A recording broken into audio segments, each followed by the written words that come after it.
Uebaru, yo, yo. Sou pescador, sonhador. Vou pedir pra Deus nosso Senhor que tu és o amor da minha vida, pois não dá pra viver nessa vida morrendo de amor. Uma das coisas mais legais aqui de onde eu moro são as árvores. Aquela árvore lá é bem bonita. Essa aqui eu acho muito bonita também. Essa aqui é minha favorita. Pra mim ela é a mais linda de todas. Eu gosto daquela lá do fundo quando ela tá com flores. Essa aqui é linda também. Ela tá literalmente encaixada na minha varanda. Ela sobe aqui e aí ela vem. Olha que linda. E aí tem outras árvores pra lá. E aquele lá é o trem passando. E lá do outro lado tem uma plantação. Muito legal.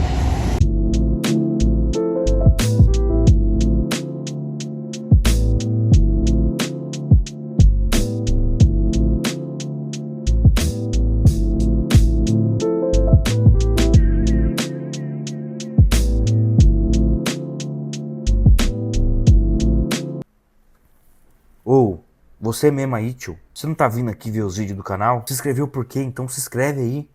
Me ajuda aí, meu. Caramba, tio.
Galera, meditação concluída, lavei as roupas, já tomei 1,5 litro de água, estamos no meio da manhã aí, tem muita coisa para acontecer. Coisa muito legal que eu queria mostrar para vocês tem a ver com isso daqui, ó, Book Labs. E olha que legal, eu tenho um casal de clientes e descobri que eles têm uma marca de suplementos esportivos. Essa aqui é a camiseta, que inclusive tem uma arte atrás, bem legal. Eles me presentearam com um kit, olha que legal. Então o kit veio com essa camiseta e veio obviamente com suplementação. Primeiro que tem aqui é o Whey 100% deles, sabor chocolate. Olha que legal, gente. Ganhei, tá? Ganhei, é recebidos não pagos. Uma creatina maravilhosa, 150 gramas de creatina. Um pré-treino deles, para ficar boladão na hora do treino, chapando e ficando muito louco, né?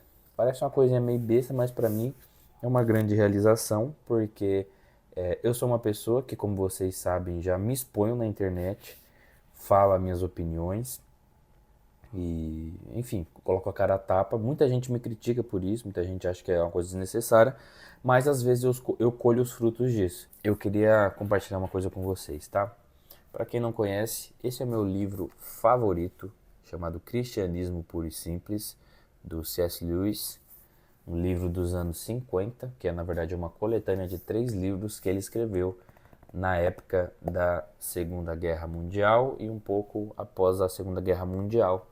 E é muito legal porque o que moveu ele a escrever esse livro é a coragem da RAF, a Força Aérea Real Britânica. Ali era a galera que tentou segurar as pontas na Segunda Guerra Mundial, protegendo o solo inglês até a entrada dos Estados Unidos e o Canadá na Segunda Guerra Mundial. Então a bravura e a coragem deles inspirou C.S. Lewis, e eu gosto muito dessa informação porque o livro cita inclusive uma estatística que na época da Segunda Guerra Mundial um piloto da RAF fazia em média 14 missões, como se fosse 14 dias de voo, por exemplo.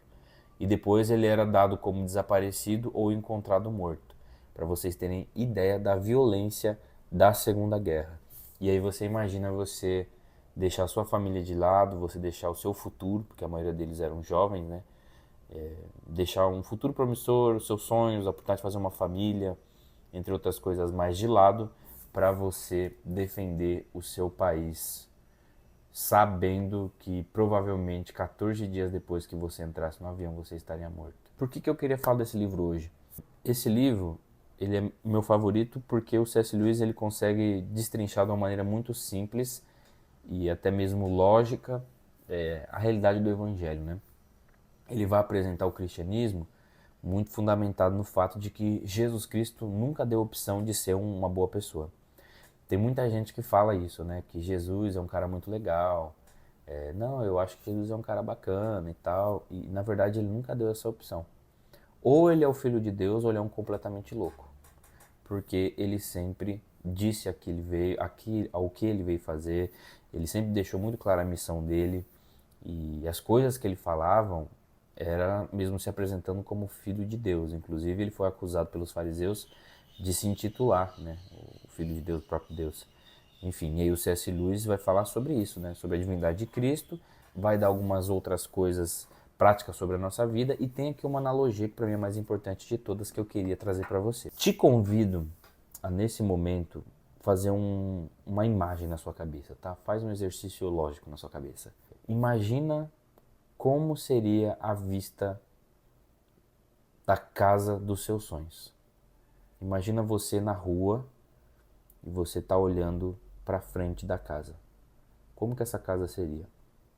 Eu vou descrever a minha casa. A minha casa ela seria uma casa de madeira, uma madeira clara, branca ou azul, bebê, com telhado em 4 águas e teria uma árvore grande bem na lateral da casa. O quintal é todo gramado, tem muitas folhas caídas em cima desse quintal. Tem um passeio de pedra que liga até a varanda da casa, que fica após uns 3 degrauzinhos, e aí você chega na varanda para entrar na casa. Na lateral tem a entrada do carro, lá no fundo fica um galpão que é onde o carro fica. Essa é a imagem da minha casa ideal. É um pôr do sol, é outono, e essa é a vista da casa. Bom, por que eu falei essas coisas?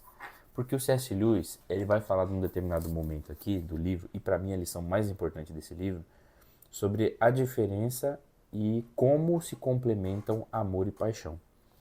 E é muito legal, porque ele usa justamente uma analogia como essa. Ele vai dizer o seguinte, olha, na página 152 do livro. A emoção que você sente ao ver um lugar prazeroso pela primeira vez acaba quando você decide viver lá de fato. Ou melhor, quando você passa a viver lá de fato. Será que isso significa que seria melhor não aprender a viver nesse lugar bonito? De forma nenhuma. Quando a primeira emoção se extinguir, será substituída por um tipo de interesse mais sereno e duradouro. A pessoa que saiu em busca de viver num paraíso poderá descobrir a jardinagem. Cara, esse trecho aqui é maravilhoso. Ele vai falar sobre a questão da paixão e do amor. E olha que interessante. A paixão seria essa primeira vista. Você olhar essa casa e fotografá-la na sua mente. A primeira imagem, a imagem que te ganhou, que te conquistou, que te deixou completamente apaixonado. A ponto de você virar e falar, caraca, é isso que eu quero pra minha vida, eu vou fazer de tudo para conseguir essa casa. E aí você trabalha, corre atrás, faz acontecer e você conquista a casa. Só que a partir do momento que você começou a viver nessa casa, você começa a descobrir que ela não é tão incrível e tão legal assim. Ela não é tão bonita e ela não consegue completar e preencher todos os seus anseios. Falta alguma coisa. Por mais incrível que seja, a partir do momento que você passou a viver ali, ela já não é tão incrível assim. Isso é a paixão.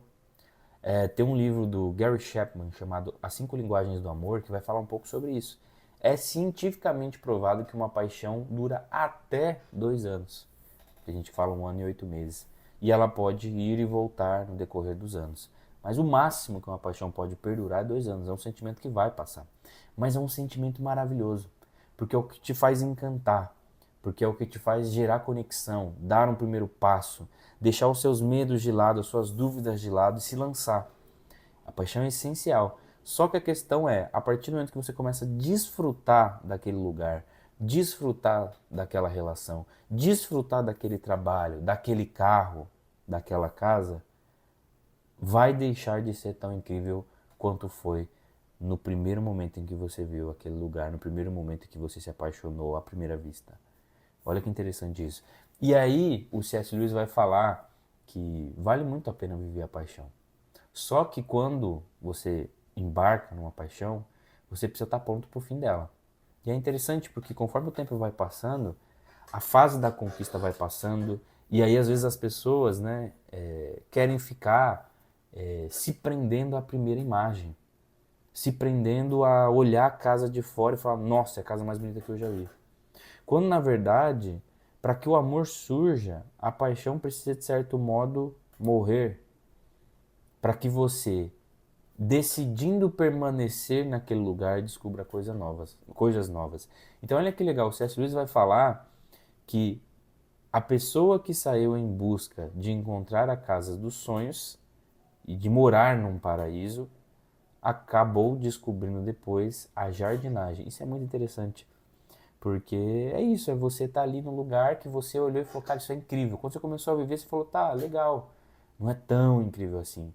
E aí você se permite morar, ficar ali, cuidar, regar, preservar, fazer a manutenção daquela casa, e de repente você pensa, caraca, mas daria um jardim tão legal aqui na frente. Ou melhor, no fundo ali tem algumas plantas, eu vi que tem algumas frutas, eu vi que tem algumas flores.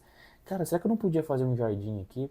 E aí você consegue reinventar esse lugar e descobrir uma nova beleza, completamente inesperada, completamente não planejada e infinitamente surpreendente. Cara, isso é sensacional. Eu amo essa analogia do C.S. Lewis. Porque isso não se aplica só às relações, aplica também à nossa vida como um todo. É incrível você poder viver, desfrutar daquela paixão, desfrutar daquela empolgação por uma conquista, por uma vitória. E aí, quando aquela vitória, aquela conquista, o convívio com aquela pessoa passa a não ser tão interessante assim, você acaba redescobrindo essa relação, redescobrindo o seu trabalho, redescobrindo a sua profissão, redescobrindo a sua alegria, os seus hobbies. Tem um livro muito legal também que está ali, de um autor chamado Timothy Keller. O nome do livro é A História de um Casamento. E tem uma frase muito interessante do livro que ele fala assim, olha, eu sou casado com a minha esposa há mais de 35 anos. E nesses 35 anos, ela ficou casada com mais de 5 homens diferentes, e todos eles eram eu. Porque a ideia é essa, é você permanecer e permanecendo, descobrir o novo, descobrir coisas novas, é você descobrir um jardim. Então, a pergunta que eu te faço hoje, qual é a sua casa dos sonhos? E a segunda pergunta que eu te faço, você já se permitiu descobrir o jardim nesta casa? Então, fica aí a reflexão. A gente só lança aqui o pré-treino, ó.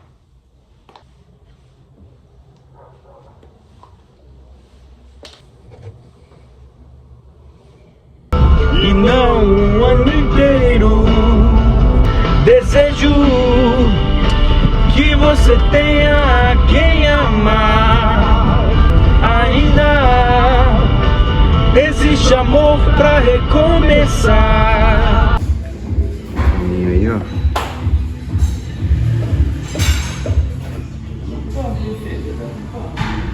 Tá vindo, hein?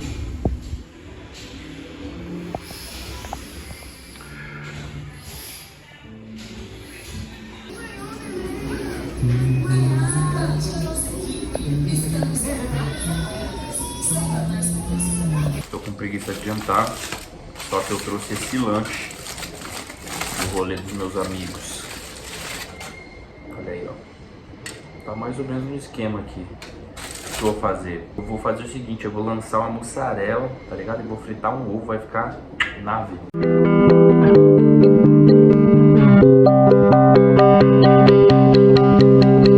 Vamos lá. Ó, primeiro, ó, que as camisetas tá começando a ficar pequenas, tá? Ó, começando a apertar já, ó. Vai tirando. Tem molho, tem maionese, tem cheddar, tem queijo mussarela, o hambúrguer é na brasa da Perdigão e ovo. Vamos ver como é que ficou. E eu queria lembrar, primeiro porque eu finalizei o livro novamente, ele é muito importante para mim, mas segundo porque nos últimos dias alguns amigos, amigas têm me procurado e eu escutei uma frase recentemente que me marcou. A frase era a seguinte: o tempo não só cura, mas também reconcilia. E aí, automaticamente eu lembrei do livro, né, falando sobre a questão da paixão e do amor e sobre você redescobrir as coisas. E bom, tem um versículo que está em 2 Coríntios 5,18, onde o apóstolo Paulo fala que Deus nos deu o ministério da reconciliação. Então sempre que você puder, promova a reconciliação entre os seus amigos, entre um casal de amantes que você conhece, entre os seus colegas de trabalho, familiares. Cara, faça o que você puder para promover a reconciliação. Nunca seja a pessoa que vai chegar e vai dizer: desiste, não vai dar certo, vai embora. É óbvio que tem casos e casos, mas o que você puder, faça em prol da reconciliação. É isso, deixa seu like aí nesse vídeo e eu agradeço desde já. Um grande abraço.